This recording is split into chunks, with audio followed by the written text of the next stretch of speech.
Sunny this morning, and then this afternoon severe weather moves in. The ups and downs of spring weather in Colorado require some good planning and caution when it comes to planting summer gardens. Bill Folsom went to some of our local planting pros today to get a little more wisdom on what to do this time of year. Bill?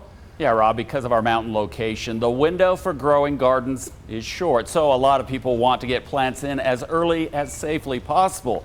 You may hear some who use Mother's Day as a gauge and others who say no earlier than May 15th. We spoke with several garden pros who remind that just last year it snowed on May 20th into the 21st.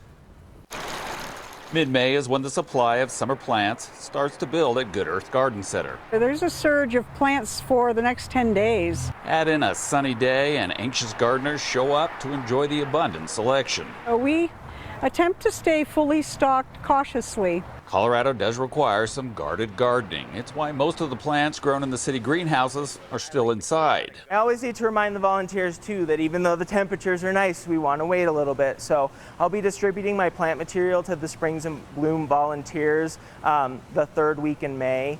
And that could still be a little dangerous. Alex Crochet is the Colorado Springs city horticulturist. The small team starts the plants. A force of volunteers plants them across the city. They take the 65,000 annuals that we grow and they put them all across the city in medians and right-of-ways and places that need a little bit of color.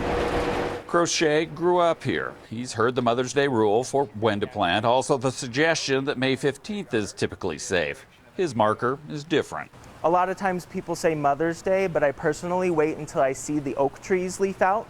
They're going to be the last tree to leaf out in Colorado Springs. And even when those oak brush trees have turned green, he may wait longer based on the weather forecast. Last year we gave flowers out and they had to put them in their garages before it was time to plant. Now, Crochet says an important factor is ground temperature. When it tops 50, it works to insulate the roots of plants when it gets cooler overnight. The consistent piece of advice today was be patient.